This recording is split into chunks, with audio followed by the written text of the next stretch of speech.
क्या सच में भूत होते हैं या फिर ये हमारे दिमाग का ही कोई गहरा खेल है? चलिए आज इस राज से पर्दा उठाते हैं। सोचिए, आप घर में बिल्कुल अकेले हैं, रात का सन्नाटा है और अचानक आपको लगता है कि कमरे में कोई और भी है। ये वो एहसास है जो रोंगटे खड़े कर देता है ना? ये कोई फिल्म की कहानी नहीं है। ये हुआ था बॉलीवुड एक्ट्रेस डिम्पल कपाड़िया के साथ। एक फिल्म की शूटिंग चल रही थी। आधी रात को उनकी नींद खुली तो उन्होंने देखा कि उनके बिस्तर पर ठीक उनके बगल में एक औरत बैठी है। तो इन अनुभवों की सच्चाई क्या है? देखिए, सबसे पहली और सबसे सीधी वजह तो है जानबूझकर बोला गया झूठ। 1800s में अमेरिका की फॉक्स सिस्टर्स ने तहलका मचा दिया था। वो दावा करती थीं कि वो आत्माओं से बात कर सकती हैं और लोग उन्हें इसके लिए पैसे देते थे। सालों बाद एक बहन ने खुद सबके सामने माना कि ये सब एक धोखा था। वो डरावनी आवाजें वो अपने पैरों की उंगलियों से निकालती थीं। और मशहूर एमिटीविल हॉन्टेड हाउस की कहानी, वो भी कुछ ऐसी ही निकली। एक परिवार ने दावा किया कि घर में भूत है। इस पर किताबें बिकीं, फिल्में बनी और उन्होंने खूब पैसा कमाया। बाद में पता चला कि ये सब एक सोचा समझा प्लान था। ठीक है, मान लिया कुछ लोग पैसों के लिए धोखा देते हैं, पर उन लोगों का क्या जो कसम खाकर कहते हैं कि उन्होंने जो महसूस किया वो बिल्कुल असली था? यहीं पर विज्ञान एक बहुत ही हैरान करने वाला जवाब देता है। शायद असली भूत बाहर नहीं, बल्कि हमारे अपने दिमाग के अंदर ही छिपा है। इस रहस्य की चाबी है एक साइकोलॉजिकल फिनोमेना जिसे आइडियोमोटर इफेक्ट कहते हैं। आसान भाषा में, हमारा शरीर हमारे बिना सोचे समझे अनजाने में ऐसी हरकतें करने लगता है जो हमारे गहरे विचारों से जुड़ी होती हैं।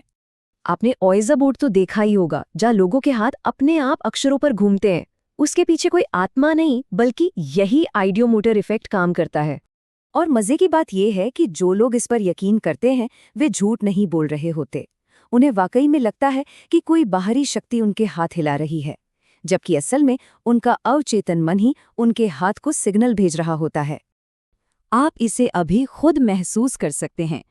एक धागे से कोई चाबी या अंगूठी लटकाकर स्थिर पकड़िए। अब कुछ मत कीजिए, बस अपने दिमाग में जोर से सोचिए कि ये पेंडुलम गोल गोल घूमे।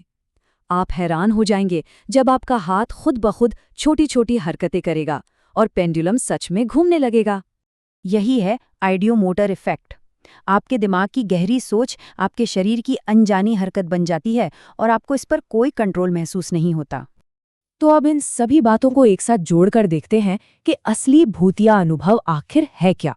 यही एक सिद्धांत कई रहस्यमयी घटनाओं को समझा सकता है। ओइजा बोर्ड का अपने आप हिलना, किसी का हाथ अपने आप कुछ लिखने लगना, यहाँ तक कि किसी को ये महसूस होना कि उन पर किसी आत्मा का कब्जा है। तो चलिए वापस उस पहली कहानी पर चलते हैं। डिम्पल कपाड़िया के साथ उस रात असल में क्या हुआ था? डिम्पल उस फिल्म में एक भूत का किरदार निभा रही थी। दिन भर उस किरदार के बारे में सोचने से उनका दिमाग उस विचार में इतना डूब गया था कि रात में उनके ही अवचेतन मन ने उनके लिए एक जीती जागती तस्वीर बना दी। इससे एक बहुत ही दिलचस्प सच्चाई सामने आती है। वो भूतिया कहानियां जो हमें सबसे ज्यादा असली और डरावनी लगती हैं, असल में वो कहानियां होती हैं जो हमारा अपना दिमाग हमें सुना रहा होता है। तो शायद असली रहस्य आत्माओं या प्रेतों की दुनिया में नहीं है। असली रहस्य हमारे दिमाग की इस अविश्वसनीय ताकत में छिपा है। सवाल ये नहीं है कि बाहर क्या है, सवाल ये है कि हमारे अंदर क्या है।